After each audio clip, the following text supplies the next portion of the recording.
ठीक है, जहाँ भी ये सॉरी मैं आपकी बात का ठीक है। अच्छा अच्छा, मैं आपको ये बता रहा था कि हमारे पास बेसिकली दो चीज़ें हैं। एक तो हमारे पास डीप लर्निंग है, मशीन लर्निंग है, और एक हमारे पास डीप लर्निंग है।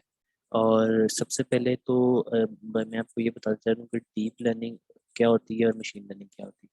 मशीन लर्निंग बेसिकली आपका एक सेट है और उसकी एक सब डोमेन है डीप लर्निंग। ठीक। अब जब भी आपके पास न्यूरल नेटवर्क या कन्वोल्यूशन न्यूरल नेटवर्क की बात होगी, तो तब वो आपकी प्रॉब्लम किस चीज़ में लाई करेगी, आपकी वो प्रॉब्लम डीप डीप लर्निंग पे लाई लर्निंग। करेगी। ठीक हो गया। क्यों? क्योंकि डीप लर्निंग की प्रॉब्लम इसलिए लाई करेगी क्योंकि डीप लर्निंग आपके पास डीप लर्निंग के जितने भी एल्गोरिदम हैं, मॉडल हैं, वो बेसिकली डेप्थ में जाके लर्न करते हैं कि what are the issues, how they are going to basically get basically get the feature, यानी एक्स्ट्रा फीचर हमने कैसे करने, इस तरह की चीज़। सही हो गया। हाँ अच्छा, ठीक है। अब हमारे पास अब दूसरी जो इम्पोर्टेंट बात यह है कि हमारे पास जो मशीन लर्निंग है, मशीन लर्निंग के आप एल्गोरिदम आपने पढ़े होंगे, के नियरेस्ट नेबर, के एन एन, इस तरह के डिफरेंट मशीन लर्निंग के एल्गोरिदम पढ़े होंगे। हम्म, ठीक। तो ठीक मशीन है। लर्निंग थोड़ी ओल्ड टेक्निक है। और उसके बाद 2012 के बाद डीप लर्निंग का ट्रेंड आया। क्यों डीप लर्निंग के ट्रेंड किस वजह से है? क्योंकि वहाँ पे न्यूरल नेटवर्क की पैदा हुई, यानी न्यूरल नेटवर्क इवॉल्व किए, न्यूरल नेटवर्क आए। ठीक। न्यूरल नेटवर्क को हम देखेंगे, न्यूरल नेटवर्क के बाद आपके पास कौन, हम ये देखेंगे कि न्यूरल नेटवर्क के अंदर क्या क्या मसले मसाइल आए, what are the issues in neural network, जिसकी वजह से we have we had move towards convolution neural network. सही हो गया। ठीक है। ठीक है। सबसे पहले हमारे पास दो किस्म के डाटा सेट होते हैं। एक हमारे पास डाटा सेट होता है अनस्ट्रक्चर्ड डाटा सेट, और the other one is that structured data set. ठीक नाउ है। What is the difference between structured data set and unstructured data set? सही हो गया। अब स्ट्रक्चर्ड डाटा सेट वो ऐसा डाटा सेट है जो आपके पास टेबल्स, सीएसवी फाइल और डेटाबेस टेबल्स की फॉर्म में होता है, उसको हम स्ट्रक्चर्ड डाटा सेट कहते हैं। ठीक हो गया। यानी वो एक टेबुलर फॉर्म में बना, जिसमें आपके पास एक्सेल की शीट कह लें, हाँ कोई टेबल कह लें, कोई डेटाबेस का टेबल कह लें, या आपके पास एक्सेल की फाइल कह लें। तो ये सारा डाटा सेट डाटा क्या कहलाएगा आपका? स्ट्रक्चर। स्ट्रक्चर्ड डाटा कहलाएगा। ठीक हो गया। मशीन लर्निंग पे जितना भी काम होता है वो स्ट्रक्चर्ड डाटा पे काम होता है। जब आप अब अनस्ट्रक्चर की बात करें, what is unstructured? Unstructured data set is those जिस तरह आपके पास इमेजेस हो गई, वीडियो हो गई, वॉइस का डाटा सेट हो गया। उसके बाद आपके पास जो आपके पास अगर कोई इंग्लिश लैंग्वेज में कोई टेक्स्ट वगैरह लिखा है, वो भी एक अनस्ट्रक्चर डाटा सेट की टाइप है, वो भी अनस्ट्रक्चर की कैटेगरी में लाई करेगा। ठीक है। ठीक है। ठीक हो गया। अब आप मुझे ये बताएं थोड़ा सा कि अब हमारी प्रॉब्लम स्ट्रक्चर डाटा सेट पे लाई कर रही है, अनस्ट्रक्चर पे लाई कर रही है? नहीं, ये डेटा सेट सारा स्ट्रक्चर्ड है। मेरे पास सीएसवी फाइल्स हैं डेटा सेट की, अल्फाबेट की भी और डिजिट की भी। अल्फ़ाबेट्स की भी और डिजिट की भी। ठीक हो गया। आप मुझसे डाटा सेट शेयर कर सकते हैं? हाँ, मैं आपके साथ मैं गूगल गूगल ड्राइव पे है मेरे पास पड़ा हुआ, तो मैं शेयर कर दूँ गूगल ड्राइव पे आपको। जी जी आपको जी लिंक भेज जी देता हूँ। जी जी, इसकी चैट में ही भेजें ताकि मैं यहाँ पे शो करूँ, हम डाटा के सेट पे थोड़ा डिस्कशन कर लें। अच्छा। हाँ, अब हमें क्योंकि हमारे पास डाटा, अब हमारे वो पास वैसे मैं तो काफ़ी बड़ी फाइल है। राइट। अच्छा, जब हमें ये चीज़ आइडेंटिफाई होगी कि हमने स्ट्रक्चर डाटा सेट पे काम करना है या अनस्ट्रक्चर डाटा सेट पे काम करना है, जब भी हमारे पास इमेजेस या वीडियो की बात हो रही होगी तो वो अनस्ट्रक्चर्ड डाटा सेट होगा। राइट। सही हो गया। दूसरी बात, आपको ये चीज़ आइडेंटिफाई करनी होगी कि आप सुपरवाइज लर्निंग, मशीन लर्निंग की कौन सी टाइप पे काम करना चाह रहे हैं। If you are willing to work on supervise learning, unsupervise learning और reinforcement learning, firstly you have to identify that. क्योंकि हमें इन तीनों में से कोई एक टाइप आइडेंटिफाई करेंगे, उसके बाद हम उस टाइप के एल्गोरिदम्स लगाएंगे। यानी हमारे पास सुपरवाइज लर्निंग के सेपरेट सेपरेट हैं एल्गोरिदम्स, और अनसुपरवाइज के सेपरेट एल्गोरिदम्स हैं। और उसके बाद आपके पास आप कह लें कि रीइंफोर्समेंट लर्निंग के सेपरेट एल्गोरिदम। सही हो गया। ठीक है। तो अब तो ये हमारी जो प्रॉब्लम है, ये हमारी प्रॉब्लम है, वो सुपरवाइज लर्निंग की कैटेगरी से बिलोंग करेगा। अब आपको सुपरवाइज अनसुपरवाइज का तो आइडिया है ना, कि मैं एक्सप्लेन कर दूं थोड़ा सा। नहीं, मुझे उसका आइडिया है। सुपरवाइज अनसुपरवाइज लर्निंग का आइडिया है। सुपरवाइज लर्निंग जिसके अंदर आपके लेबल्स और आपकी आउटपुट जो सी है वो डिफाइन की होती है। अनसुपरवाइज बिल्कुल। में आपकी आउटपुट जो सी है विद रिस्पेक्ट, यानी आउटपुट फंक्शन जो है वो डिफाइन नहीं किया होता और आपको आइडेंटिफाई करना होता है मुख्तलिफ तरीके से, जिसमें क्लस्टरिंग है मेनली। हाँ बिल्कुल, सही हो गया। अच्छा, अब आप मुझे ये बता। मुझे, हाँ, मैंने आपको, सॉरी, आप कंटिन्यू की। अच्छा, अब जब हमें ये चीज़ आइडेंटिफाई हो गई, सही हो गया, तो हमने क्या करना है, हमने ये करना है कि अब हमने इस पे देखना है कि हम कौन कौन से एल्गोरिदम्स अप्लाई कर सकते हैं। सही हो गया। अब सबसे पहले तो हम ये कर सकते हैं कि आप के पास जो भी डेटा सेट है, ठीक, उस डेटा सेट को आपने एनालाइज किया, आपने कहा ये अनस्ट्रक्चर्ड डेटा सेट है, तो हमने इस पे अनस्ट्रक्चर्ड डेटा सेट पे काम करना है। तो उसके लिए अब आपने कहा कि आप इस पे मशीन लर्निंग के एल्गोरिदम भी लगा सकते हैं और डीप लर्निंग के एल्गोरिदम भी लगा सकते हैं।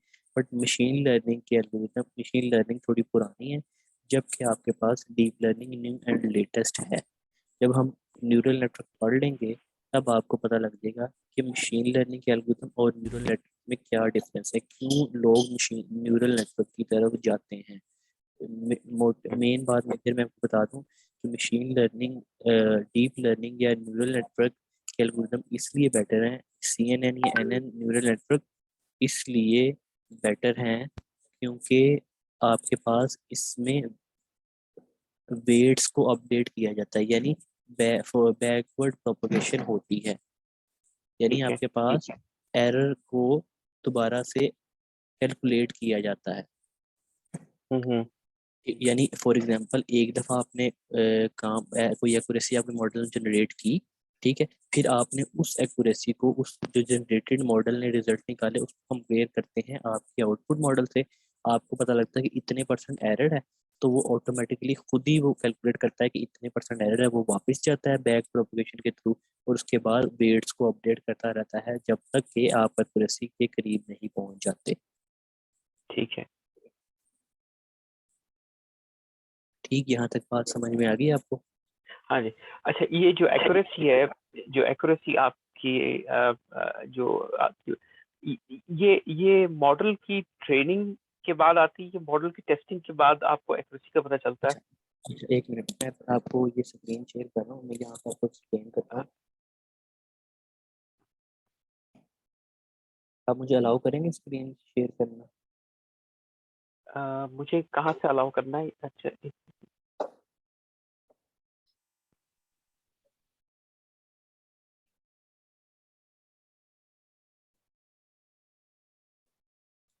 आपको स्क्रीन शेयर हो रही है मेरी? हाँ जी, अब आ गई। अच्छा, अब बेसिकली हमारे पास ये मेरा पेंट नज़र आ रहा है आपको? ये डिस्कनेक्ट हो गई आपकी एक स्क्रीन। अब देखिए। हाँ जी, अब शुरू। जी जी, अच्छा, आ रहा है ना सर? अब मैं सबसे पहले ना आपको मशीन लर्निंग का आर्किटेक्चर समझा देता हूँ, उसके बाद हम आगे मूव ऑन करते हैं। सही हो गया? ठीक है। Now, firstly, we will discuss that what is the difference between machine learning architecture और आपके पास दूसरा ट्रेडिशनल जो प्रोग्रामिंग करते हैं उसके आर्किटेक्चर में डिफरेंस क्या है। सबसे पहले तो आपके पास जो मशीन लर्निंग, जो ट्रेडिशनल प्रोग्रामिंग जो आप करते हैं, फॉर इंस्टेंस मतलब आप कोई भी प्रोग्राम लिखते हैं, कोई वेबसाइट बनाते हैं, कोई चीज़ करते हैं, ठीक हो गया, उसका आर्किटेक्चर किस तरह होता है। आपके पास उसका आर्किटेक्चर जहाँ पर आप मेरी स्क्रीन पे देख रहे हैं, मैं उसको ड्रॉ कर रहा हूँ। जी। उसका आर्किटेक्चर कुछ इस तरह का होता है। यहाँ पे आप उसको कुछ इनपुट पास करते हैं, हम्म। आप कह रहे हैं कि डेटा, और साथ में आप पास करते हैं यहाँ पे आपके पास प्रोग्राम, ठीक। यहाँ पे दो चीज़ें आप पास करते हैं किसी भी अपनी मशीन। ये आपके पास आपकी एक मशीन आ गई, मशीन या कंप्यूटर,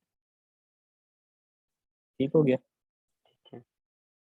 तो आउट वो हमें क्या देगा, जो आपके पास मॉडल मशीन है, वो कुछ आउटपुट जनरेट करके दे, इसको हम कहेंगे आउट। इसके बाद ये आपके पास, इसकी एग्जांपल मैं आपको देता हूँ, ये है ट्रेडिशनल प्रोग्राम। सही हो गया। ठीक अब ये ट्रेडिशनल प्रोग्रामिंग की एग्जांपल कैसे होती है? अब यहाँ पे जब भी ट्रेडिशनल प्रोग्रामिंग आप कर रहे होंगे उसका आर्किटेक्चर दूसरा है। इसके अंदर देखिए आपने डाटा पास किया और प्रोग्राम पास किया। फॉर एग्जांपल आपने एक प्रोग्राम लिखा, इसका काम क्या था कि वो ऐड करे, एडिशन का एक प्रोग्राम लिखा, ठीक है। दो नंबरों को ऐड करना, ठीक है। वो तो आपके पास यहाँ पे एक्ट कर गया क्या, प्रोग्राम। अब साथ में ऑब्वियसली जब आपने एडिशन का एक फंक्शन बना लिया, ऑब्वियसली उसको कुछ डाटा भी पास करेंगे, तो डाटा क्या होगा, वो दो नंबर। नंबर्स जो आप जिस पे आपने कैलकुलेशन परफॉर्म करनी है वो यहाँ पे एक्ट करेगा हमारा डाटा। ठीक।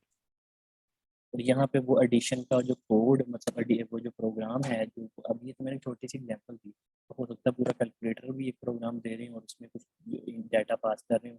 कंप्यूटर क्या करेगा, उस प्रोग्राम को भी कंपाइल करेगा और डाटा को भी साथ में लेगा और कुछ हमें आउटपुट जनरेट करके देगा। आउटपुट से मुराद वो रिजल्ट होंगे जो वो जनरेट करता है। इसकी एग्जांपल ठीक। ये भी हो सकती है, सिंपल कैलकुलेटर हो गया, या आपने एक फेबिनोची का आपने एक प्रोग्राम बना लिया, या आप कह लेंगे इवन नंबर और प्रिंट करवाने, ओड नंबर प्रिंट करवाने, तो इस तरह की चीज़। ठीक हो गया। ठीक। यानी ट्रेडिशनल प्रोग्रामिंग की समझ आ गई। हम ऐसे ही करते हैं, प्रोग्राम को भी पास करते हैं अपने मॉड्यूल पे, साथ में कुछ इनपुट डाटा भी देते हैं, वो हमें आउटपुट जनरेट करके देता है। ठीक। सही। अब ठीक है। हमारे पास दूसरी जो चीज़ आ जाती है ना, वो आ जाती है मशीन लर्निंग। अब मशीन लर्निंग के आर्किटेक्चर में क्या होता है, वो थोड़ा सा डिफरेंट, जहाँ पे हमारे पास एज इट इज़ आ गया, आप कह लें यहाँ पर भी दो एरो आएंगे हमारे पास, यहाँ से दो, ये क्या क्या चीज़ें जा रही हैं ये भी नहीं पता, और हमारे पास आउटपुट भी आएगी कुछ चीज़ यहाँ भी आएगी क्लास में। अच्छा, और ये एज इट इज़ हमारे पास आ गया मशीन या कंप्यूटर। सही हो गया। ठीक। और यहाँ पे आपके पास क्या आएगा, यहाँ पे आपके पास आ गया डाटा, और यहाँ पे आपके पास आया साथ में आउटपुट। और ये रिटर्न हमें क्या करेगा, यहाँ पे ये हमें रिटर्न करेगा प्रोग्राम या मॉडल, ट्रेंड मॉडल। बेसिकली आपको समझाने के लिए मैंने प्रोग्राम लिखा, बेसिकली इसको टेक्निकल टर्म्स में कहते हैं मॉडल या ट्रेंड मॉडल। हम्म।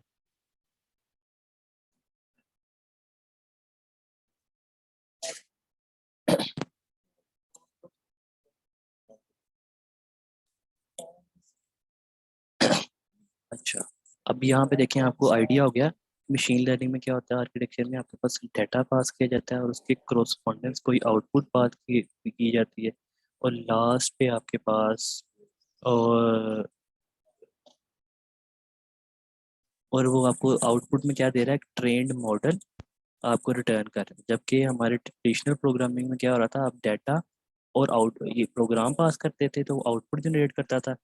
जबकि आपके पास यहाँ पे मशीन लर्निंग के केस में क्या हो रहा है, आप डाटा और आउटपुट पास करते हैं और लास्ट पे आपके पास वो जनरेट कर देता है आपको प्रोग्राम या ट्रेंड मॉडल। ठीक। सही हो गया। ये आपको आर्किटेक्चर में थोड़ा डिफरेंस नजर आया। ठीक है। हाँ जी। ठीक। अच्छा, अब ये कंप्लीट नहीं हुआ इसका आर्किटेक्चर, हम्म। अभी इसका दूसरा पार्ट। अब आप क्या करेंगे, वो जो ट्रेंड मॉडल होगा उस ट्रेंड मॉडल को आप अपने पास सेव करवा लेंगे। हम्म। ठीक। अब इसको हम मैंने कह दिया, ये वो जो मॉडल जनरेट करके दिया किसने, वो जो पिछले वाले कंप्यूटर ने। प्रोसेस। ठीक। ठीक है। ठीक है। वो हमारे पास यहाँ आया, उसको हमने कुछ पास किया, न्यू इनपुट। सही हो गया। और ठीक। वो हमें जनरेट करके देगा आउटपुट। आउटपुट हो गया। ये आपके पास मशीन लर्निंग का आर्किटेक्चर है, जबकि आपके पास ऊपर वाला ट्रेडिशनल ट्रेडिशनल प्रोग्रामिंग का आर्किटेक्चर। ठीक है। सही हो गया। अब मैं आपको बताता हूँ यहाँ पे डाटा क्या है और आउटपुट क्या है। फॉर एग्जांपल आप एक ऐसा मॉडल बनाना चाह रहे हैं, एक ऐसा मॉडल बनाना चाह रहे हैं कि आप कैट या डॉग की इमेज पास करें, वो आपको रिटर्न करके दे कि ये कैट है या डॉग। ठीक। अब आपने सबसे पहले आइडेंटिफाई कर लिया कि मैंने सुपरवाइज मशीन लर्निंग पे काम करना है, तो आपने क्या पास करना है, आपने डाटा भी पास करना है और साथ में उसके कोरोस्पोंडेंस कुछ आउटपुट भी पास करनी है। अब डाटा में क्या होगा, डाटा में वो चीज़ होगी, यानी जो फॉर एग्जांपल आप एक ऐसा मॉडल बना रहे हैं जो कैट्स एंड डॉग को क्लासीफाई करे, तो आपके पास जो तस्वीरें होंगी कैट्स एंड डॉग की वो एक्ट करेंगी आपका डाटा, और उस पिक्चर्स का जो जो नाम होगा, फॉर एग्जांपल जो कैट की इमेज है उसका लेबल कैट होगा, तो हाँ वो होगी आपकी आउटपुट। यानी ये हम्म, दोनों चीज़ें आप पास करेंगे मशीन लर्निंग मशीन को या कंप्यूटर को, तो वो उसको लर्न करेगा कि यानी कैट इस तरह की दिखती है और डॉग इस तरह का दिखता है। ठीक उन है पे लर्निंग स्टार्ट करता जाएगा और वो सारी लर्निंग अपने ट्रेंड मॉडल के सॉरी नहीं कोई ठीक। अब वो ट्रेंड जो भी उसने लर्निंग की ना अपने डाटा सेट पे, ये तो मैंने कैट्स एंड डॉग की एग्जांपल दी, उसने हम्म, कैट्स एंड डॉग के फीचर लर्न किए, उसने ये लर्न किया कैट की चार टांगे हैं, उसकी दुम इस तरह की है, उसका टेक्सचर इस तरह का है, उसकी मूछें हैं, उसके बाल इस तरह के, मतलब ये फीचर वो खुद से निकालते लर्न करता है और आपको रिटर्न कर, वो सारी लर्निंग एक मॉडल में स्टोर हो जाती है। ठीक। अब ठीक उस है मॉडल को लेटर ऑन आप यूज करते हैं, उस मॉडल को क्या यूज करते हैं, अब आपने new input I, for example आपने 5,000 इमेजेस कैट्स की ली, इस पर यहाँ पे 5,000 इमेजेस आपने डॉग की ली, डिफरेंट। सही।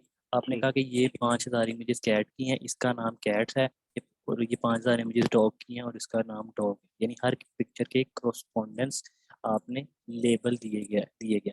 मॉडल क्या करेगा, मॉडल लर्न करता रहेगा उन सब इमेजेस पे वन बाय वन करके। ठीक।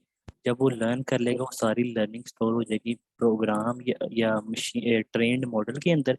फिर आपने क्या किया कि वो ट्रेंड मॉडल अपने पास आपके पास सेव है, आप उसको कभी हर दफा आपको ट्रेन नहीं करवाना पड़ेगा कि कैट्स एंड डॉग को ट्रेन करवाए इतनी देर लगा के। आपने वो मॉडल अपने पास अपनी ड्राइव में सेव कर लिया, आपने क्या किया उस मॉडल को सिंपल एक न्यू इमेज दी, न्यू इनपुट दी, वो न्यू इनपुट यहाँ से क्या है, या तो आप कोई कैट की इमेज देंगे या डॉग की इमेज देंगे, वो हमें आउटपुट जनरेट करके देगा। ठीक ठीक है। अब ये लाजमी नहीं है कि आपके पास मॉडल जिस फॉर एग्जांपल आपने जो 5,000 इमेजेस कैट्स एंड डॉग्स में दी उसी वही सेम इमेजेस हों ना, आप कोई हाँ और कैसी कैट या डॉग की इमेज भी दे सकते हो न्यू ठीक है इनपुट के अंदर। हाँ ठीक है। ठीक। तो वो उनको भी वो रिकग्नाइज करेगा रिकग्नाइज करेगा, उसको आउटपुट जनरेट करके देगा। ठीक ठीक। यहाँ तक आपको समझ आ गई कि जी basic the difference between the architecture of machine learning हाँ और ट्रेडिशनल प्रोग्रामिंग। अच्छा, ये जो आपके पास आर्किटेक्चर है ना, ये मशीन लर्निंग डीप लर्निंग दोनों के लिए है, क्योंकि डीप लर्निंग मशीन लर्निंग की एक सब टाइप। ठीक। ठीक तो उसका भी आर्किटेक्चर यही होगा।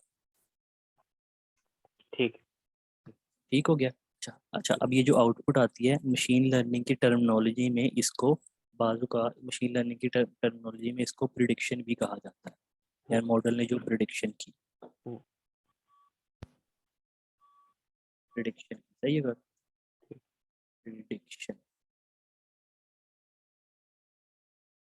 सही हो गया। ठीक है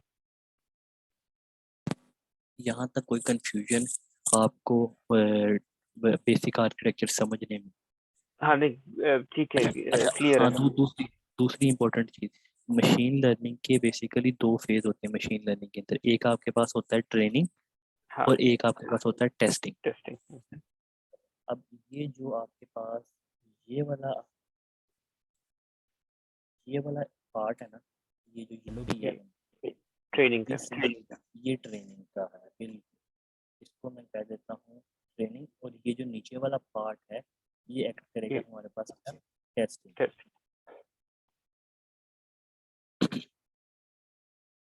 ट्रेनिंग, तो ये हमारे पास क्या एक्ट करेगा, टेस्ट। सही। अच्छा, अब ठीक जितनी भी हम काम करेंगे वो सारे के सारे इन्हीं फेज पे काम करेंगे। अच्छा, ट्रेनिंग का प्रोसेस आपके पास ज़्यादा टाइम लेता है, जबकि आपके पास टेस्टिंग का जो फेज़ है वो माइनर सा टाइम लेता है। ठीक है, takes a lot of time. क्यों? ये क्यों ज़्यादा टाइम लेता है? क्योंकि इसने वो सारा डाटा जो आपने उसको पास किया है, उस पे उसने लर्न करना होता है, ठीक? जबकि आपके पास अगर हम बात करें टेस्टिंग में, तो सिंपल टेस्टिंग में क्या होता है कि आपने सिंपल इमेज पास करना होता है और वो आपको रिजल्ट जनरेट करके दे देता है, ठीक? वो क्या करता है ठीक कि एक किस्म की मशीन लर्निंग आम तौर पर मशीन लर्निंग बेसिकली इसी तरह है। फॉर एग्जांपल आपको एक किताब दे दी जाती है इंग्लिश की, आपको कहते हैं कि कल इस पे आप पूरा हफ्ता इसको याद करें, इसमें से चीज़ें देखें और आपके पास इसका एग्ज़ाम लिया जाएगा नेक्स्ट वीक, ठीक है? तो आप क्या करेंगे, आप बेसिकली उस बुक के अंदर से जो जो क्वेश्चन हैं उसको रीड आउट करते जाएंगे क्वेश्चन, और उसके उसके करस्पॉन्डेंस जो आंसर होंगे। फॉर एग्जांपल कोई एक क्वेश्चन था, वो आपने क्वेश्चन पढ़ा, उसके बाद वो आपने उसको रिजल्ट दिया, और वो जो भी रिजल्ट होगा वो आउटपुट कंसीडर की जाएगी, और जो क्वेश्चन हैं वो आपके पास डाटा ठीक है। कंसीडर किया जाएगा, ठीक हाँ है? जी, आपने किया, वो डाटा भी पढ़ते रहे, साथ में उसका जो रिजल्टेंट आउटपुट है वो आंसर है। भी याद करते रहे, ठीक है? वो आपने ये दोनों चीज़ें आप अपने माइंड में रखते रहे, ये कंप्यूटर की जगह आपका अपना दिमाग है, ये आपके ठीक पास क्वेश्चन हो गए, आंसर हो गए, आप सारा दिन लर्न करते रहे। अब ये सारी लर्निंग आपने अपने दिमाग के अंदर स्टोर करवा दी, ठीक ठीक है? अब मंडे नेक्स्ट वीक आपका एग्जाम होगा, आपने आपके माइंड यहाँ पे आया, टीचर ने कोई एग्जाम दिया, न्यू इनपुट, वो ठीक है, कंसीडर नई किया गया क्वेश्चन। कि नया क्वेश्चन, उससे मिलता जुलता ही होता है, मतलब समझ गए ना आप? तो हाँ, आप मैं समझ अपनी गया। माइंड के थ्रू वो क्वेश्चन आपके माइंड में आता है, आप रीड करते हैं, आप कहते हैं जनाब उसका आंसर ये है, this one is the answer of this question, ठीक है, ठीक हो गया? तो मशीन लर्निंग भी इसी तरह काम करती है, यानी जिस तरह आपके पास ह्यूमन माइंड काम करता है। ठीक है। सही हो गया? यहाँ तक आपको चीज़ें क्लियर हो गई कि हाँ जी, बेसिक आर्किटेक्चर में डिफरेंस क्या आता है? ठीक है। सही। अच्छा, बेसिकली हमारे पास मशीन लर्निंग के अंदर अब आप कह रहे हैं कि हमने बेसिकली डीप लर्निंग की तरफ जाना है, क्योंकि हमारे पास टाइम शॉर्ट है, तो हम क्या करेंगे, हम मशीन लर्निंग को टच नहीं करेंगे, we will directly move towards machine deep deep learning. Learning, ठीक है? डीप लर्निंग में सबसे पहले आपके पास क्या चीज़ आती है? न्यूरल नेटवर्क, एन या ठीक है। Artificial neural network. हम्म, सही हो गया? ठीक है। अच्छा, ये आपको इमेज चाहिए तो नहीं कि मैं आपको इसको सेंड कर दूँ आपको चैट? नहीं, नहीं, ठीक है, ये मैं समझ गया। रिकॉर्डिंग है मेरे पास में। ठीक ठीक है। अच्छा, अब हम बात करते हैं कि आपके पास मशीन लर्निंग,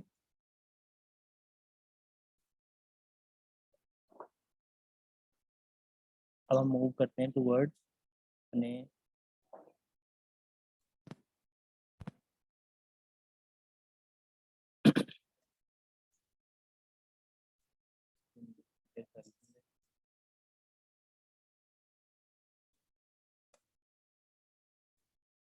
अच्छा, अब हमारा जो नेक्स्ट टॉपिक है वो है मेन, वो है न्यूरल नेटवर्क।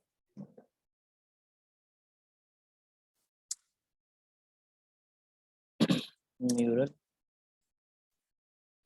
नेटवर्क, अब आपको आइडिया है what is neural network? Neural network, जो थोड़ा बहुत जो मुझे आइडिया है, उसके अंदर मेनली 3 लेयर्स हैं जो कि डिफरेंशिएट करती हैं। इनपुट लेयर है, फिर उसके बाद हिडन लेयर है, फिर उसके बाद आउटपुट लेयर है। इनपुट लेयर में नंबर ऑफ न्यूरॉन्स होते हैं, वो नंबर ऑफ फीचर्स जो हम किसी भी फंक्शन का इनपुट का जो नंबर ऑफ फीचर्स है उनके ऊपर डिपेंड करता है कि कितने न्यूरॉन्स हैं ना वो हम यूज करते हैं। इसी तरह जो आउटपुट लेयर के ऊपर जो नंबर ऑफ न्यूरॉन्स हैं वो कॉरस्पॉन्ड करते हैं कि हमें क्लासिफिकेशन जो सी है वो किस किस्म की चाहिए और कैसी क्लासिफिकेशन होगी आउटपुट की। उस पर बेस करते हैं कि नंबर ऑफ न्यूरॉन्स, अगर तो बाइनरी क्लासिफिकेशन है तो एक न्यूरॉन 0 और 1 रिप्रेजेंट कर सकता है आपकी आउटपुट को। लेकिन अगर क्लासिफिकेशन ज़्यादा है, नंबर ऑफ क्लासेस ज़्यादा है तो नंबर ऑफ न्यूरॉन्स उसी हिसाब से आपके रिप्रेजेंट करते हैं आउटपुट लेयर में। जो हिडन लेयर ना उसमें मुख्तलिफ किस्म की नंबर ऑफ न्यूरॉन्स पाए जाते हैं। अब ये हिडन लेयर्स का जो है वो कॉन्सेप्ट मुझे इतना ज़्यादा नहीं था। सही, ठीक। चलिए मैं आपको थोड़ा सा एक्सप्लेन कर देता हूँ। अच्छा, अब मशीन लर्निंग के एल्गोरिदम में क्या मसला आ रहा था, थोड़ा मैं वो बैकग्राउंड बता देता हूँ। अच्छा, अब मशीन लर्निंग के केस में क्या होता था, मेरी स्क्रीन शो हो रही? नहीं नहीं, बंद हो गई है। अच्छा, मैं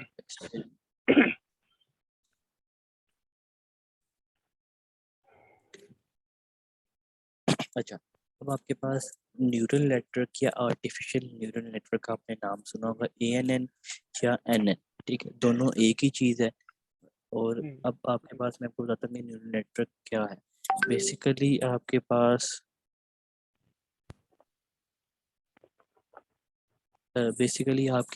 न्यूरल नेटवर्क की जो आपने चीज़ें बताई वो बिल्कुल ठीक है। अच्छा, अब हम थोड़ा सा ना डिटेल में इस पे बात कर लेते हैं।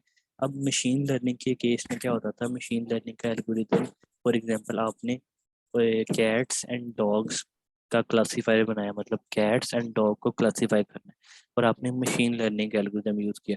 मशीन लर्निंग के एल्गोरिथम के नुकसानात क्या थे, वो ये थे कि मशीन लर्निंग, वो जो इमेज आपने पास की, फॉर एग्जांपल कैट की ना, वो कैट की पूरी इमेज को as a whole read out कर लेता है। ठीक हो ठीक है। गया, यानी एक किस्म की बिल्ली आई, machine learning algorithm try to learn this that cat as a whole.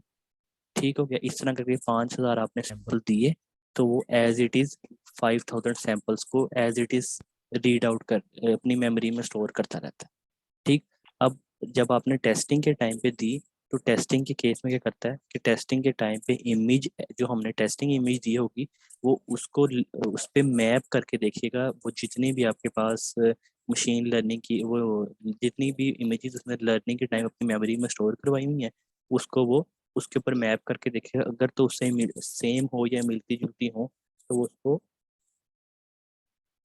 यानी बता दे वो जो बता वो बता जो देगा पिक्स कि ये, हाँ, वो बिल्कुल पिक्सल बाय पिक्सल उसको लेके चलता है। ठीक, अगर तो अच्छा उससे मिलते जुलते हुए, तो वो उसको क्या करेगा, उसको रीड आउट कर ले, उसको बताएगा कि ये कैट्स हैं या डॉग है। देखा।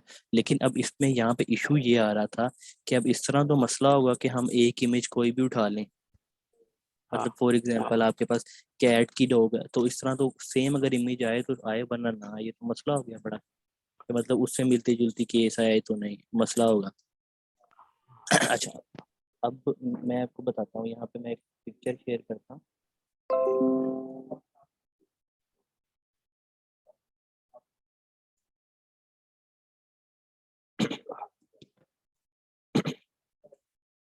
यहाँ पर ये देखें, मशीन लर्निंग का फॉर एग्जांपल ये वाला इमेज है, तो उसने इसको रीड आउट किया, ये हैप्पी इमोजी है, तो वो क्या करेगा, इसको एज अ कंप्लीट लर्न कर लेगा, एज अ कंप्लीट पोर्शन उसने लर्न किया, उसने कहा इसको मैंने स्टोर कर लिया।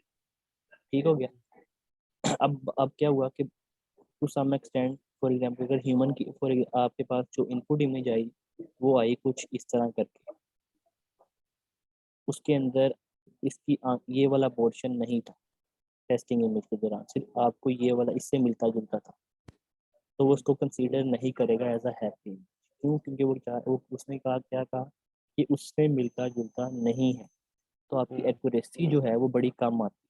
ठीक है, तो ये सबसे बड़ा नुकसान था, यानी वो उसको एज इट इज ऊपर मैप करने की कोशिश करता है।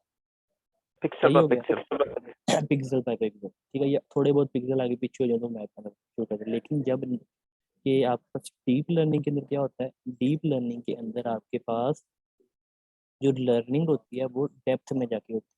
अब डेप्थ में जाके कैसे होती है, वो ऐसे करेगा आपका मॉडल कि उसने ये आई बॉल सेपरेट, मतलब ये आईज को सेपरेट किया, रीड, इसको सेपरेट किया, ठीक है, इस स्माइली फेस को अलहदा लर्न किया, ठीक है, ये आईब्रोज को सेपरेट लर्न किया, इस वाली चीज को सेपरेट आपके पास किया। ठीक है, उसका फायदा क्या होता है और ये जो ओवल शेप है, ये बाहर वाला कंप्लीट आर्किटेक्चर है, फॉर एग्जांपल ये वाला, इसको उसने सेपरेट किया, ठीक। अब वो एंड पे जाके इन सारे फीचर्स को वन बाय वन करके जोड़ता है ताकि कंप्लीट इमेज बन जाए, और इस तरह करके सेव करता है, ठीक। अब फॉर एग्जांपल आपके पास टेस्टिंग के टाइम पे क्या हुआ, टेस्टिंग के टाइम पे उसने ये देखा कि ये इसकी आंखें हैं, ये आंखों वाला आंखें जी सेम आ गई, ठीक है। आंखों के बाद उसने देखा इसके जो फेस है ये भी ठीक आ गया, ये वाली चीज़ जो आपके पास आप कह लें ये वाला निचला पोर्शन है ये भी ठीक आ गया, लेकिन जो आईब्रोज हैं आपकी ऊपर वाली वो नहीं ठीक, लेकिन उसको फिर भी वो कहेगा कि ये सैड ये हैप्पी फेस ही है, क्यों? क्योंकि उसने लर्निंग एज अ होल नहीं की। मतलब ठीक है। आप एग्जांपल समझ गए ना इस बात को, मतलब आपके पास ह्यूमन का फेस दिया आपने, ठीक है, आपने ह्यूमन का फेस दिया, आपने कहा ह्यूमन के फेस के फीचर क्या क्या होते हैं, नाक, कान, आंखें, आईब्रोज, बाल, ठीक है। वो इस तरह के डेप्थ में जाके हजारों फीचर निकालता है, ये तो सिर्फ मैंने मोटे मोटे 5 फीचर आपको बताए। तो डेप्थ में जाके वो सारे फीचर बारीक बारीक निकालता है, यानी आपकी नोज की लाइन अलहदा निकालेगा, नोज के अंदर ये जो आईब्रोज के बाल है उनको वो अलहदा फीचर निकालेगा, इस तरह के सेपरेट सेपरेट फीचर लर्न करेगा, ठीक। जैसे कि ये उसने सेपरेट कर देता हूँ, इसको उसने सेपरेट किया, इसको उसने सेपरेट लर्न किया, इसको उसने सेपरेट लर्न किया, सही है। ठीक हो गया। इसको उसको सेपरेट लर्न किया,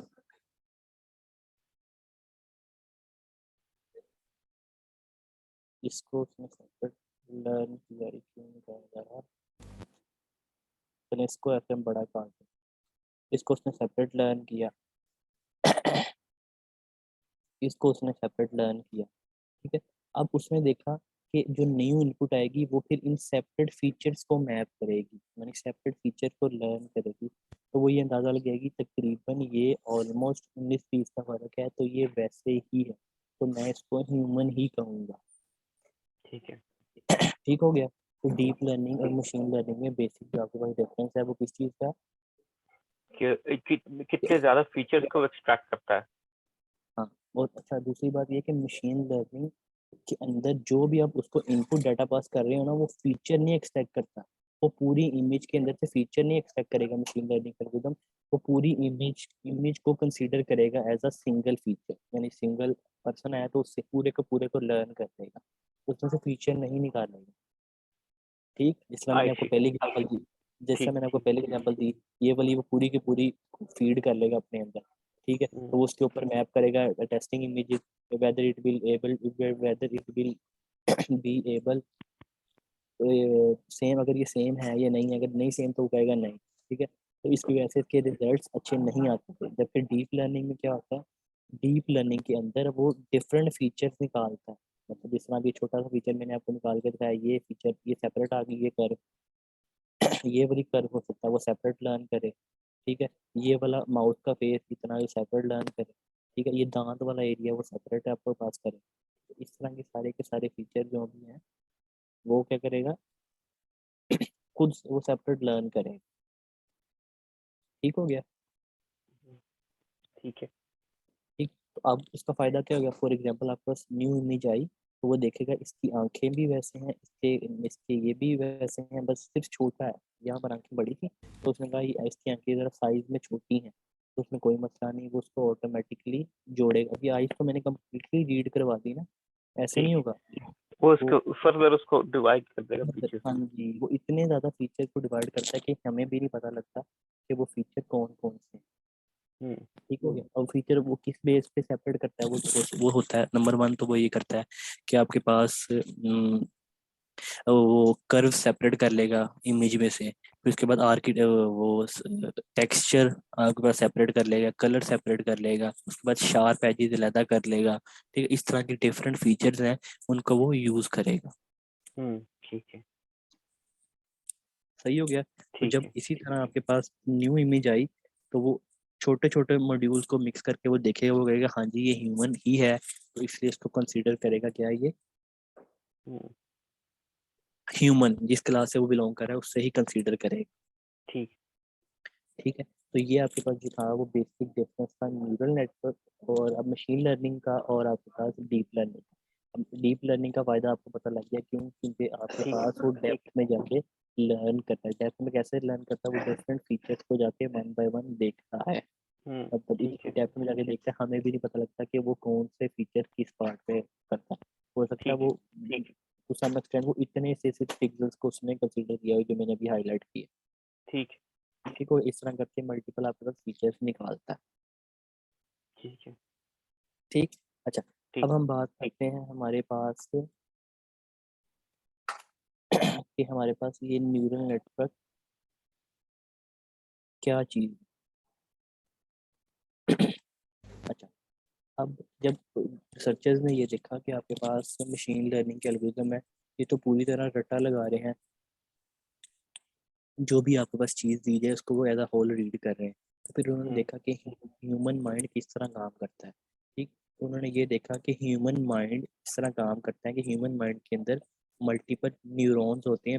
मिलियंस और बिलियंस के लिहाज से इंसान के दिमाग के अंदर न्यूरॉन्स रखे गए हैं, जो हर न्यूरॉन का स्पेसिफिक काम होता है। फॉर एग्जाम्पल, कोई न्यूरॉन ऐसे होंगे जिसका काम क्या होगा कि वो सिर्फ और सिर्फ आपके पास कोई, अगर आप किसी चीज़ को टच या फील करते हैं तो वो उनका काम करते हैं। कोई आपके पास न्यूरॉन्स ऐसे हैं आपके दिमाग को बताते हैं जिनका काम ये है कि वो सिर्फ ये मीठी चीज़ है तो उसको आपने चखा तो वो न्यूरॉन्स ने बताया this is the sweet part, this is the bitter, ठीक दिस इज द सोर। ठीक है, तो उन्होंने क्या एनालाइज किया, उन्होंने ये एनालाइज किया कि डिफरेंट न्यूरॉन्स बने हैं।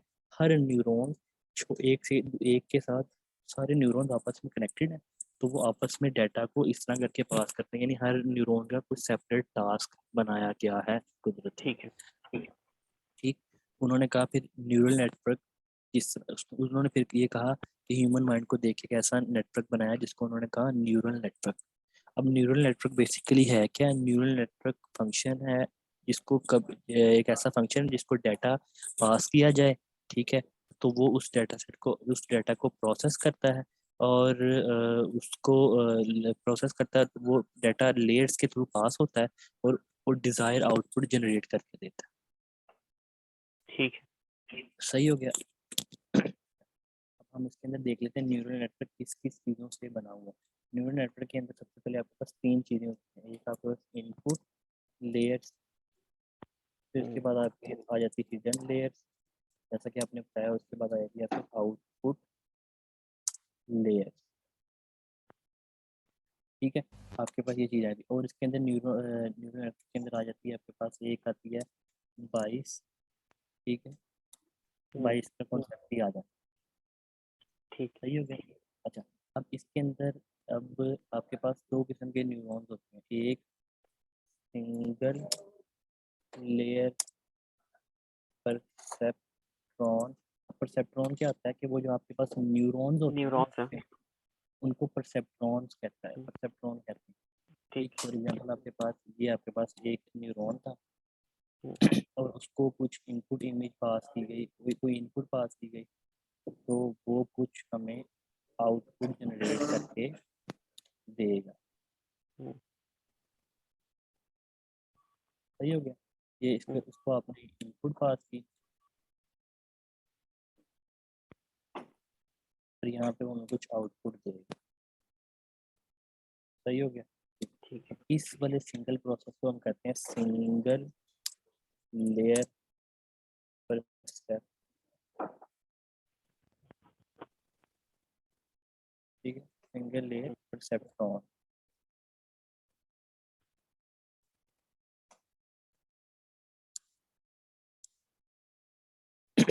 ठीक। अच्छा, अब जब आपके पास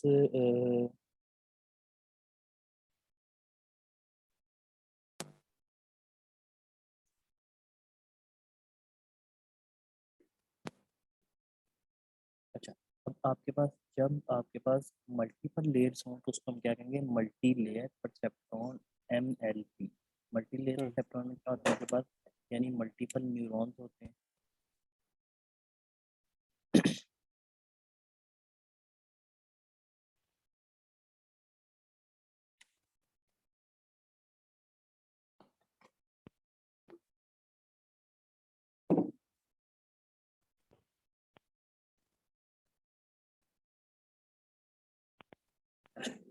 ये आपके पास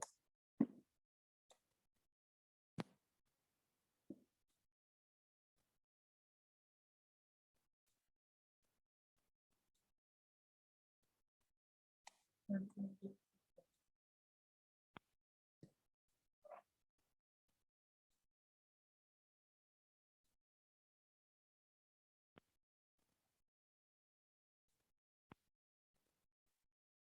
आपके पास यहाँ पे देखिए कि न्यूरल नेटवर्क आर्किटेक्चर कैसे काम करता है। फॉर एग्जांपल आपके पास 3 लेयर्स होती हैं। नंबर 1 आपके पास आ गई ये इनपुट लेयर, हाँ ठीक है, और एक आपके पास लास्ट में होती है आउटपुट, ठीक। और सेंटर वाली आपके पास एक्ट करती है हिडन लेयर। हम्म, सही हो गया, हिडन लेयर। और आपके पास यहाँ पे आ गई इनपुट लेयर, ठीक है, और ये आपके पास आ गई आउटपुट लेयर, लेयर, ठीक है। अच्छा, अब न्यूरल नेटवर्क का आपके पास न्यूरल नेटवर्क का आर्किटेक्चर कैसे बेस करता है। अब ये जो एक न्यूरॉन्स है वो ये वाला न्यूरॉन्स सबके साथ कनेक्ट होगा, ठीक है। ठीक है, यानी ये वाला इसके साथ भी कनेक्ट होगा, ये वाला न्यूरॉन इसके साथ भी कनेक्ट होगा, ये वाला न्यूरॉन इसके साथ भी सॉरी इसके साथ भी कनेक्ट होगा। इसको मैं थोड़ा सिंपल कर देता हूँ, इतने ज़्यादा न्यूरॉन्स नहीं आए थे, हम सिंपल तक बनाने के लिए ना इनपुट के लिए 2 न्यूरॉन्स ले लेते हैं, हम्म, ठीक है, आउटपुट के लिए हम 1 ले लेते हैं, और हिडन लेयर भी हम सिंपल इस टाइम पे 3 हिडन लेयर के अंदर न्यूरॉन्स लेते हैं। अब फॉर एग्जांपल ये वाला इसके साथ कनेक्ट होगा, ठीक है, यही वाला ये वाला इसके साथ भी कनेक्ट होगा, यानी जो न्यूरॉन है वो नेक्स्ट वाले सब के साथ कनेक्ट होगा। ठीक ये है। वाला इसके साथ भी कनेक्ट होगा, ये वाला इसके साथ भी कनेक्ट होगा, ठीक है, ये वाला इसके साथ भी कनेक्ट होगा। ठीक, अब ये वाला भी इस केस में क्या होगा कि अगले से सारे के सारे कनेक्ट होंगे, ऐसे, ठीक हो गया। यहाँ तक ये बात समझ आ गई। ठीक अब है। ठीक है, अच्छा, अब ये जो फर्स्ट वाली लेयर है ये है इनपुट लेयर, और ये लास्ट वाली है आउटपुट लेयर। अब आपके डाटा सेट में फॉर एग्जांपल अगर 2 इनपुट हैं तो आपके पास number of neurons input layer में 2 ही चीज़ें आपके पास, मतलब 2 न्यूरॉन्स ही आएंगे। हम्म, सही हो गया। अगर आपके पास 10 इनपुट है तो आप उसको 10 नंबर ऑफ न्यूरॉन्स भेजोगे, ठीक है। ठीक है, और आपके इन पास आउट, इनपुट से मुराद आपके नंबर ऑफ फीचर्स हैं। हाँ जी बिल्कुल, नंबर ऑफ फीचर, ठीक है। ठीक है, यहाँ पे नंबर ऑफ फीचर्स की बात है, ठीक। अच्छा, वो फीचर अगर आपके पास 25 हैं तो आप 25 के 25 यहाँ दोगे, 20 हैं 20 के 20 दोगे, तो आपके पास यहाँ पे हम्म, उतने नंबर ऑफ न्यूरॉन्स हैं। दूसरी बात रही हिडन लेयर की। हिडन लेयर में बेसिकली नंबर ऑफ न्यूरॉन्स ज़्यादा होते हैं, कि आप पे डिपेंड करता है कि हिडन लेयर में कितनी नंबर ऑफ हिडन लेयर्स लगाएं, कितने नंबर ऑफ डेप्थ रखें इन न्यूरॉन्स, यानी यहाँ पे हम्म, यानी यहाँ पे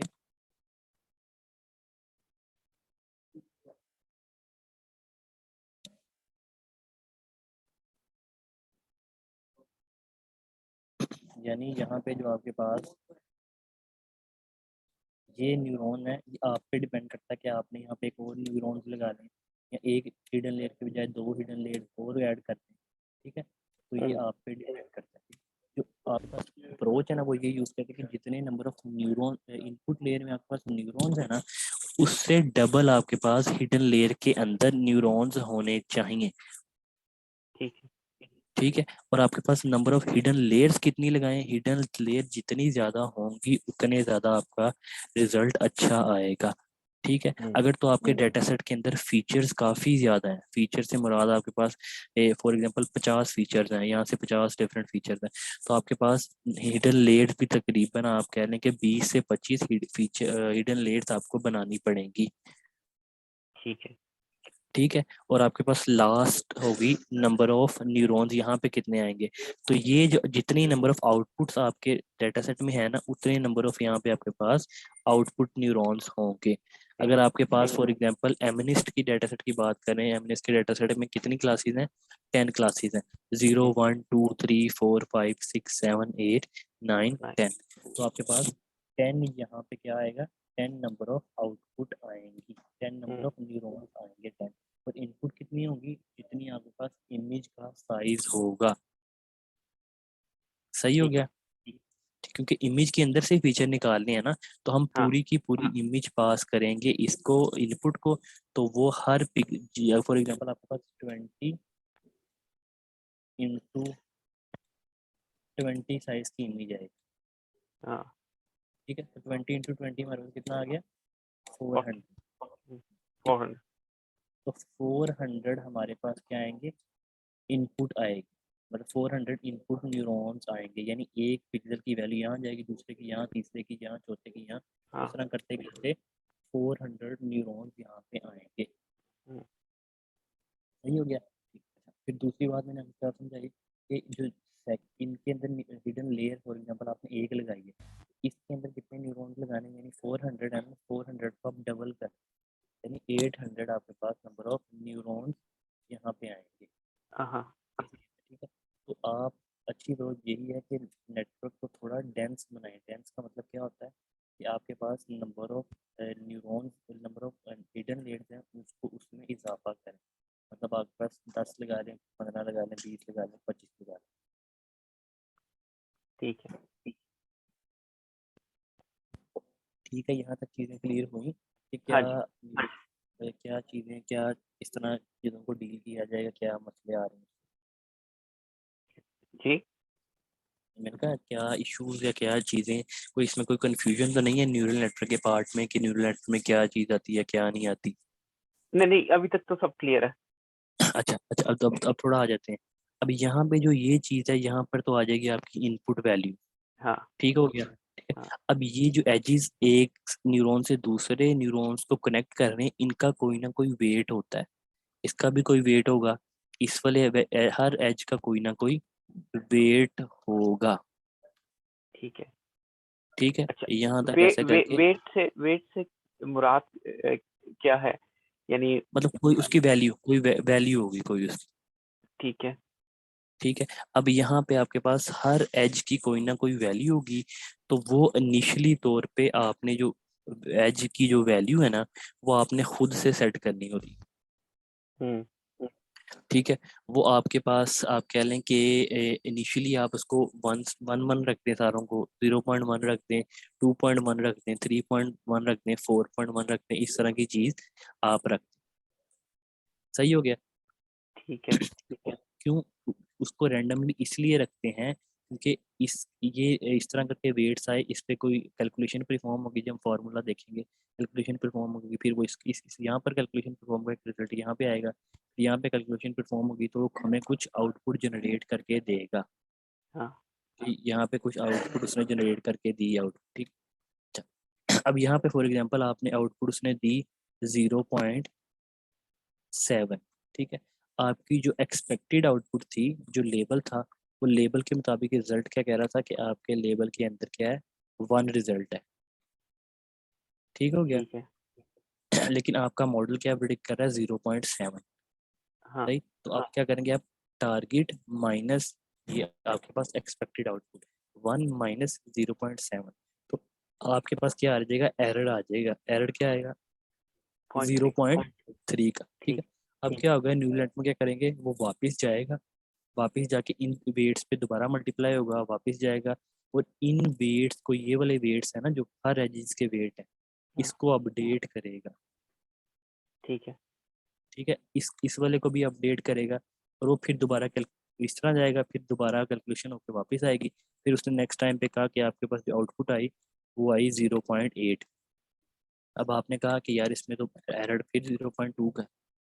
हाँ ठीक है, तो वो फिर दोबारा गया, फिर उन वेट्स को उसने कुछ अपडेट किया या डाउनग्रेड किया। ठीक है, तो वो फिर आपके पास आया 0.1, एरर जो रह गया वो 0.1 का रह गया। ठीक है, अब हाँ। आपने कहा मेरी एक्सपेक्टेड आउटपुट 1 थी, लेकिन जब मेरा मॉडल प्रिडिक्ट कर रहा है वो क्या कर रहा है? 0.9। तो 9। आपने कहा ठीक है, ये 0.99 आ गया, तो ऑलमोस्ट अराउंड इक्वल टू है, तो यहाँ आके मेरा तुम ये जो प्रोसेस है ये स्टॉप कर। ठीक है। तो जिसकी वजह से जब ये एक होती है फॉरवर्ड फॉरवर्ड प्रोपोगेशन, जो ऐसे हाँ करके आगे कैलकुलेशन हो रही हाँ होती है। एक होती है जब हम वापस जा रहे होते हैं ना, एरर कैलकुलेट कर रहे होते हैं, हाँ। वो होती है बैकवर्ड प्रोपोगेशन। ठीक है। सही हो गया। तो ये फॉरवर्ड और बैकवर्ड का कॉन्सेप्ट होता है। अब बैकवर्ड प्रोपोगेशन की वजह से ये वाला न्यूरल नेटवर्क हमें अच्छा रिजल्ट्स परफॉर्म करता है as compare to machine learning. क्यों? क्योंकि आपने देखा कि वेट्स पहले आपने रैंडमली खुद से इनिशियलाइज कर लिए, वो इधर आया, उसने देखा कि भाई ये वैल्यू एरर इतना है, तो एरर को वापस दिया, वेट्स को अपडेट किया, फिर वापस दिया, अपडेट किया। इस तरह की कैलकुलेशन परफॉर्म होती है कि अनटिल हाँ अनलेस अपने जो थ्रेशोल्ड सेलेक्ट किया हुआ है ना, हाँ वहां जाके स्टॉप करेगा। आपने कहा कि जब एरर 0.001 रह जाए तब जाके स्टॉप करो, तो वो तब तक करता रहेगा जब तक आपके पास वो फाइंड आउट नहीं हो जाती। ठीक। ठीक है, ये कॉन्सेप्ट समझ आ गया इसमें। हाँ जी। फॉरवर्ड का है और बैकवर्ड का है प्रोसेस। ठीक। तो अब आप इसको देख लें। बाकी ये कल हम इसकी मैथमेटिकल वर्किंग देख लेंगे, और फिर ठीक। हम उसको आगे आगे काम वगैरह करें। सही। ठीक है। आप ठीक है। लेक्चर में कोई कंफ्यूजन हो, कोई किसी नहीं नहीं, किसी माशाल्लाह, ठीक है, क्लियर है, आपने बड़ी अच्छी तरह एक्सप्लेन किया है, और सब चीज़ें क्लियर हैं। ठीक हो गया, ठीक हो गया। अच्छा, कल हम ये करेंगे, हम एक ऐसे प्रैक्टिकल मैथमेटिकल कैलकुलेशन कर लेंगे, प्रॉपर फार्मूले देख लेंगे, ये जो वेट्स हैं वो रिजल्ट हाँ कैसे कैलकुलेट होता है, बैकवर्ड प्रोपगेशन कैसे कैलकुलेट होती है, फॉरवर्ड कैसे कैलकुलेट होती है, हाँ एरर कैसे होता है, वेट्स अपडेट कैसे होते हैं, इस तरह की मैथमेटिकल चीज़ें, बाइसनेस क्या होती है, ये हाँ। सारी चीज़ें हम मैथमेटिकल इम्प्लीमेंटेशन पे देखेंगे, उसको इम्प्लीमेंट करके देखेंगे कि हाँ जी इसमें क्या इशू है, क्या कंसर्न है, तो वो फिर हम उसको इम्प्लीमेंट कर लेंगे। ठीक है। ठीक है। ठीक हो गया। फिर नेक्स्ट क्लास में ऐसा करेंगे, हम ये देख लेंगे, उसके बाद फिर हम ऐसा करेंगे इसकी हम क्या करें, कोडिंग के पर्सपेक्टिव से बात कर लें। ठीक है। ठीक है सर। ठीक हो गया। ठीक है। ठीक है, चलें। ठीक है, वो उमर ने आपसे कुछ बात वगैरह करनी थी, मैं उसको भी ऐड कर लेता हूँ। हाँ उसने कहा हाँ। था कि कोई, आप ऐसा करें इसको, अच्छा। आप उसको मैं ऐड कर सकते हैं, मैं या उसको ये उसको लिंक ऐड। लिंक इनवाइट का लिंक भेजूँ? नहीं नहीं, वो ऐड हो रहा है, मैंने उससे कहा। मेरा ख्याल है लिंक तो वही वही चलेगा। हाँ, लिंक तो वही है, उसको क्या वो ऐड भी करता है, तो फिर आप ऐसा करें इसको, वो एंटर होता है, ठीक है। तो फिर आप उससे बात कर लें। और बाकी ये है कि ऑर्डर वगैरह में तो उसमें प्रूव करना हो या कोई इस तरह की बात, कोई मसला मसाइल हो तो आप मुझसे पूछ लीजिएगा, तो मैं ठीक है। आपको गाइड कर। सही हो गया ना? ठीक है सर। ठीक है, थैंक यू सो ठीक है, much. Thank you so much. वो बस एंटर हो रहा है उमर, तो जिसको मैंने हाँ कहा है, हाँ, फिर वो आपसे बात कर, उसको एक्सेप्ट कीजिए, हाँ जी। ठीक है। वो कह रहा है एक्सेप्ट करें।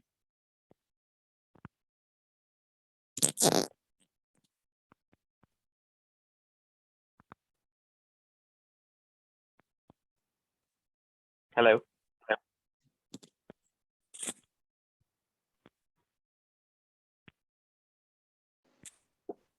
हेलो।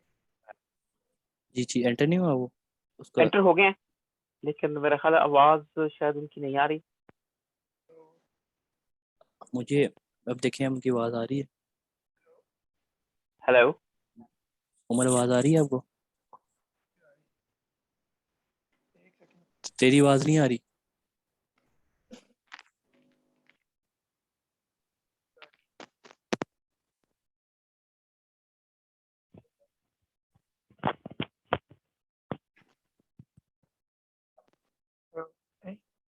हाँ हाँ,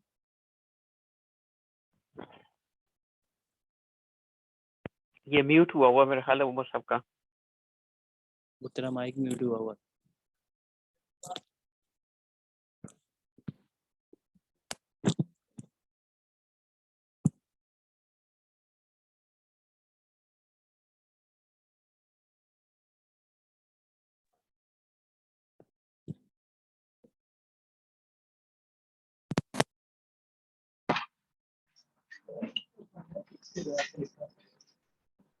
हेलो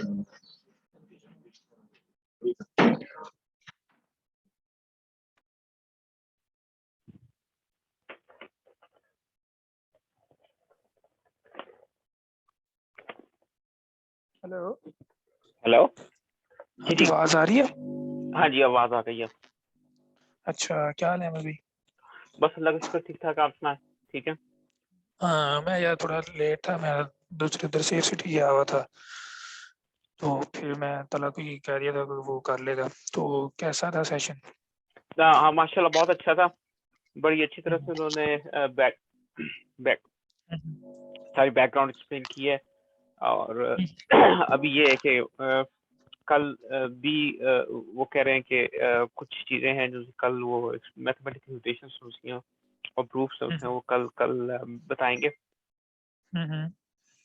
और फिर उसके बाद फर्दर देखते हैं कि वो कौन सी चीजें रहती हैं, तो फिर वो इंशाल्लाह उसके बाद कवर होगा। ओके, ठीक है ठीक है। तो अब क्या कहते हैं उसको, तो कोई आपने मतलब सोचा हुआ है कि नेक्स्ट मतलब कि मतलब कितने घंटे, मतलब आपने घंटों वाइज ही हमने किया ना, तो वो कितने घंटे का नेक्स्ट हमने करना है काम? अच्छा, ये जो हमने यहाँ पे जो ऑफर भेजी थी कल, ये कितने घंटों की थी, क्या था इसका? ये तो ये वही था, $20 था ना, तो वो हमने कहा था कि पर आवर $20, कितने? पर आवर $20 हमने कहा था ना। अच्छा, एक घंटे के $20। हम्म हम्म।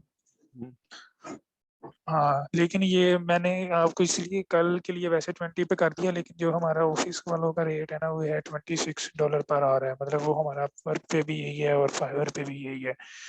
लेकिन 20 जो है ना, वो वैसे ये मैंने ना वैसे अपने तौर पे कर दिया था। तो क्योंकि मैं हम्म, वही कल कल आपसे जिक्र किया था ना कि इकराम साहब से जब इनिशियल गुफ्तगू हुई थी, जो बात हुई थी, तो उन्होंने मुझसे 20 से पे अग्री किया था। नहीं, वो मैंने कल वैसे डिस्कस किया था, तो क्या नाम कह रहा था, मैंने वो कंफर्म नहीं किया था, लेकिन उनसे मैंने इनिशियल कोटेशन जो थी वो 20 की उन्होंने दी थी। तो हम्म, मैं ये चाह रहा था कि अगर मतलब ना हमारी है 26 ही है, तो फिर फर्दर हमें ना मतलब मुझे तो उससे कंटिन्यू करना पड़ेगा, हम्म।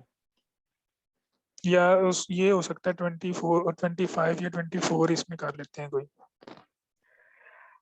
चलें ठीक है, 24 देख लें आप, क्योंकि और चलें, मैं यानी जैसे आप कहते हैं हाँ 24। तो हाँ, अब चले या ये इस तरह कुछ कर लेते हैं कि हम ना मतलब या कंबाइन को ये कर लेते हैं ना। डेली भी इस तरह करोगे ना, तो आपको भी वो डेली आप ऑर्डर करोगे हो, तो आपको टैक्स भी ऊपर कट रहा होगा आपका। हाँ, वो जाहिर है, मतलब मतलब अभी वो जैसे इंडिविजुअल मैंने अभी ट्रांजैक्शन